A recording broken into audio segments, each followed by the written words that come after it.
So we know how to calculate capacity now. You guys know. I know that you know. You're smart. Okay. And we're going to do some examples in class that you're going to, learn more about that. And you have team assignments and a bunch of stuff and other opportunities to calculate capacity. Yes, I know. You're very excited about that. So now what do we do with that, right? So we know we can process 48 patients a day, and then the doctors are our bottleneck. Okay, the question is, what do we do with that information? Why is that important? Well, think. Uh, we know that we only produce because it's a limitation on the doctor. So if we need to increase the capacity of this process, what do we need to do?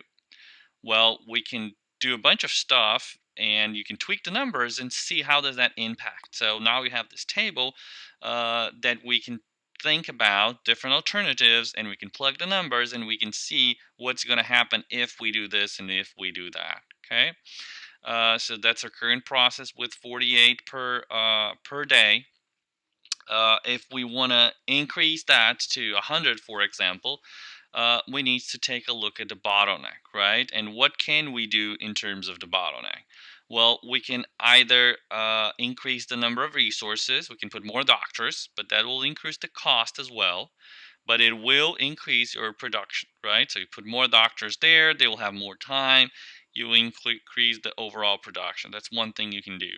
The other thing you can do, you can take a look at this, to keep the same number of doctors, and take a look at the steps that they're doing, the work content of those activities that you have in the unit load there. So you can either try to minimize some of those steps. So how can we improve the doctor's process, right? How can, instead of taking, let's say, let's go back here. We know that the doctors do 2 steps, C and F. So if we go back here, C is exam, F is the second consultation. We can maybe reduce that 10 minutes if we take out activities that don't add value. Or maybe we know that there is a rework here of 5%. We can also reduce that 5%, right?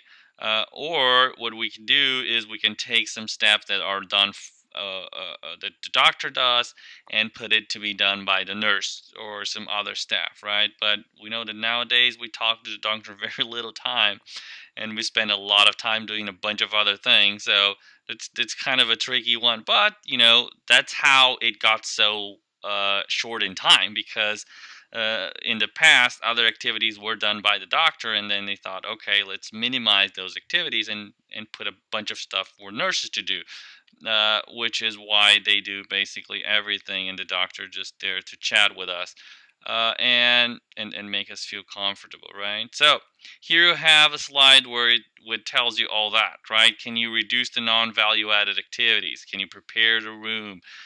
Can you reduce the rework? Can you do some exam before, right? So there's some stuff that you want to do actually before you increase the number of doctors, right? Because increasing the number of doctors will increase your cost, or you can give some more time from the doctors that you have, right? Oh, let's use some overtime there, and that's work more than 10 hours in a day for the doctors, or have less breaks for the doctors. I don't know.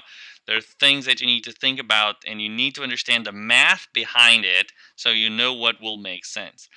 And if you do that, then the nurses become the next bottleneck. And again, you need to think the same way. Can I reduce the steps that the bottleneck is doing? Can I make it more efficient? Can I transport to other people? Or can I increase the number of nurses if after doing all that and still need more capacity, right? So then the nurses becomes the bottleneck itself, right?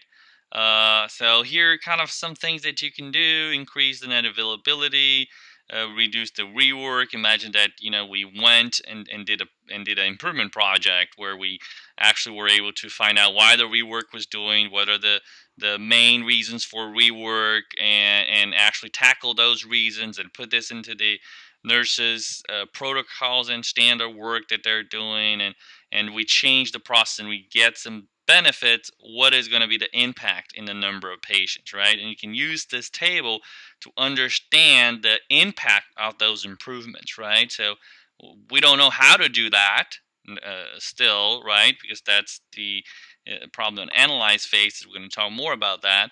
And lean system, more even more about value added and non-value added activities. But now with this capacity tool calculation, you can understand the impact of those improvements, right? Then here's some other examples of vitals and hire another nurse and all that, right? And then you can tweak the numbers there to actually get into this 100. So if you change the net availability, if you change the minutes and the rework, reduce the second consultation, do all this, you're going to get around 100 patients. And the way to do that is just tweak those numbers again and on the Excel spreadsheet that you guys have. Okay. So finally, we're gonna do a problem in class, but this is how to some of that thinking about how to improve the capacity. Uh, so as I said, you can increase the availability of the resources. Thinking about other problems and losses in time. You can reduce the idleness and kind of divide the task between other resources. But basically reducing the unit load, right, of the resource of the bottleneck. That's the critical part, right? So you know that if you reduce the time that they will take for each unit or product or customer, you're going to be able to produce more customers or services or patients or whatever, or products, whatever it is, right? So you can increase the unit batch, number of units, or availability, right? So these are the things that kind of what I just talked about, and you can use in any kind of situations, right? And you're going to have a team assignment that actually is about a capacity calculation. So be ready to do a lot of capacity calculations. See you guys in class.